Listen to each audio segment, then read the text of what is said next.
menyaksikan dialog eksklusif Radar Lampung TV, masih membahas tema kita di sore hari ini, yaitu peran dan juga fungsi dari DPRD Kota Metro, masih ditemani oleh Ketua DPRD Kota Metro, Bapak Tondi Nasution.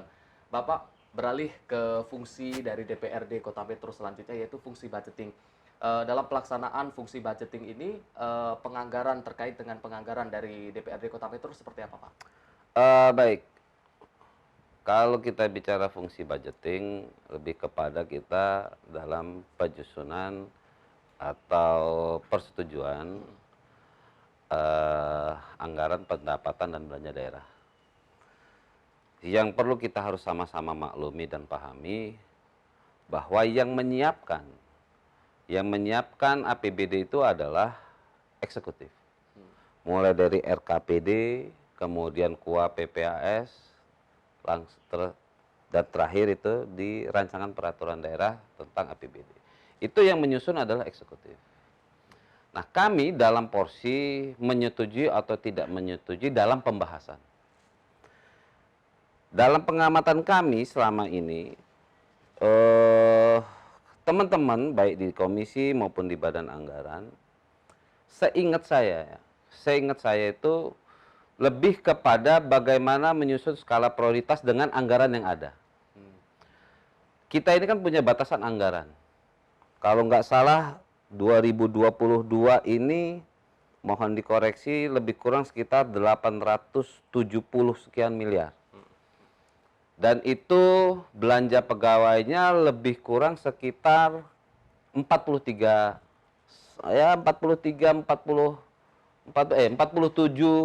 sekitar 47 plus minus lah, 47% plus minus. Artinya yang 53% itu adalah belanja yang langsung ke masyarakat. Artinya di situ ada belanja barang jasa, mungkin di situ ada bantuan sosial, di situ juga ada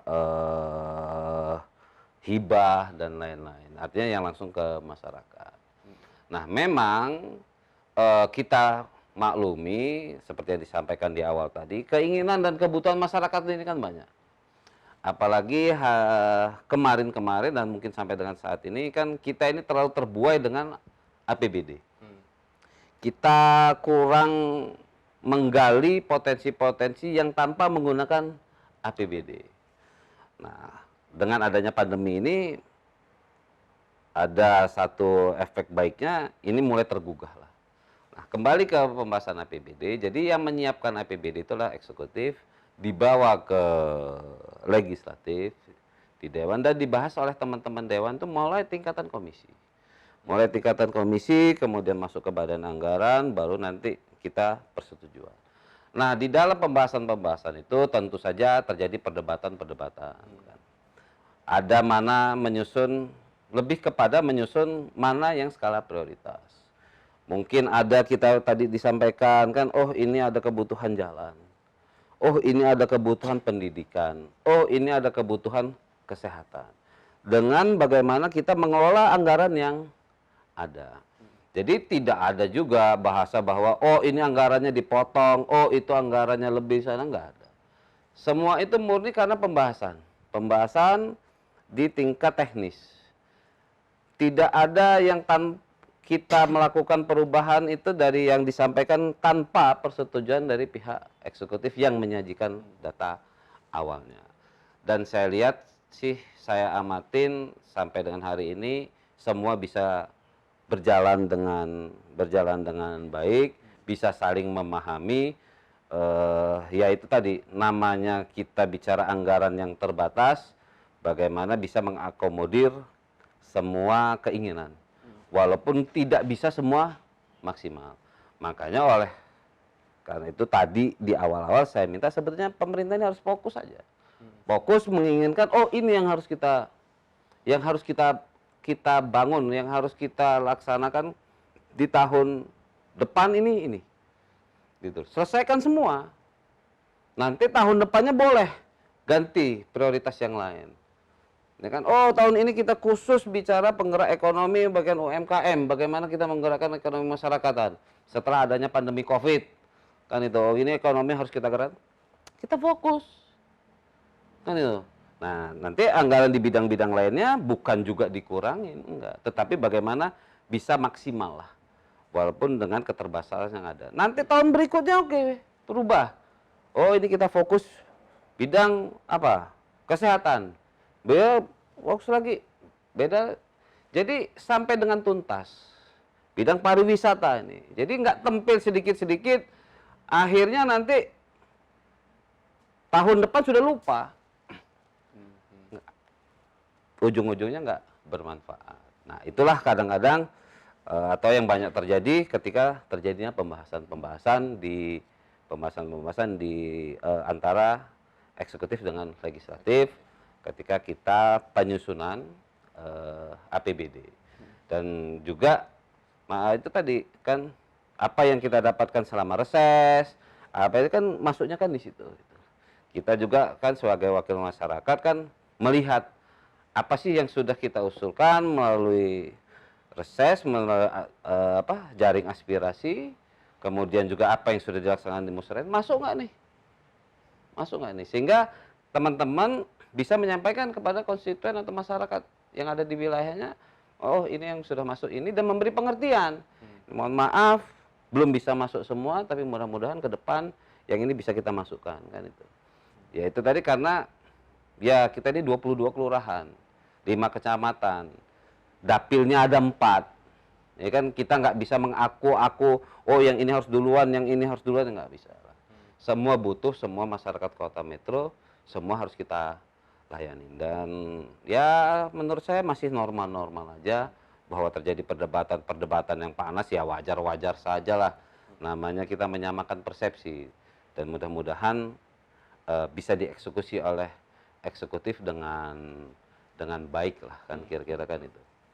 Bapak, terakhir Bapak, terkait dengan dari kacamata DPRD Kota Metro, melihat kondisi signifikan sampai saat ini pemerintahan Kota Metro dengan APBD sekian dan banyaknya keluhan dari masyarakat, bagaimana kondisi signifikan dari pemerintah Kota Metro sampai saat ini, Pak? Saya rasa gini, kita mengapresiasi lah ya, kita mengapresiasi, menghargai bagaimana kerja kerasnya eksekutif ini menjaga kondusivitas, bagaimana caranya supaya masyarakat ini tetap dapat merasakan baik itu pembangunan maupun perubahan-perubahan yang ada. Hanya memang kan dengan kondisi yang ada sekarang ini, menurut saya itu tadi kembali lagi eksekutif ini harus fokus. Kita harus punya fokus dalam setiap waktu. Sehingga apa? Sehingga yang dirasakan itu betul-betul dirasakan. Bukan hanya cuman numpang lewat aja. Kalau kita fokus, masyarakat juga paham. Karena ada tungguan yang jelas. Kan itu. Kalau sekarang ini kan enggak. Kadang karena sudah numpang lewat dianggap sudah selesai.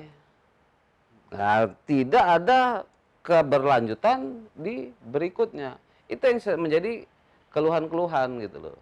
Nah, mungkin kita juga berharap kepada masyarakat kan lebih bisa menggali atau apa ya, lebih bisa membangun semangat lah. Membangun semangat bagaimana kita mengelola, kita memberikan masukan-masukan kepada kami, masyarakat memberikan masukan kepada kami di dewan maupun di eksekutif, bagaimana kita bisa menangani apa yang terjadi di Kota Metro ini dengan anggaran yang ada. Itu tadi mungkin kita tidak bisa memuaskan semua pihak, akan tetapi kalau kita menjelaskannya secara baik dan benar, kalau kita melaksanakannya apa adanya, tidak ada yang ditutup-tutupin, saya rasa masyarakat kita maklum lah. Masyarakat kita maklum dan bisa menunggu. Asal jelas, kan itu loh. Kalau bicaranya, oh ini nanti tahun depan ya dibangun, ya saya rasa mereka pun akan mau nunggu kan ya. Tapi tahun depan ya jangan lewat. Itu tadi. Makanya menurut saya, ya silahkan kita mengapresiasi, menghargai juga bagaimana sudah bekerja keras kan. Ya namanya kita kerja ini kan jangan cari pujian lah. Kita kerja ikhlas saja. Gimana caranya kita melayani masyarakat. Ya, bahwa ada pihak atau tidak masyarakat masih menilai belum maksimal, ya sudah resiko kita lah. Sudah resiko kita, kalau kita ini mau jadi pejabat ya harus tahan dikritik lah. Kalau kita nggak mau dikritik, nggak usah jadi pejabat kan, kira-kira kan itu. Saya rasa itulah. Jadi mudah-mudahan apa ya, kita masih tetap semangat dan saya memberikan semangat kepada teman-teman di eksekutif untuk tetap bekerja melayani masyarakat walaupun dengan segala keterbatasan anggaran yang ada kan.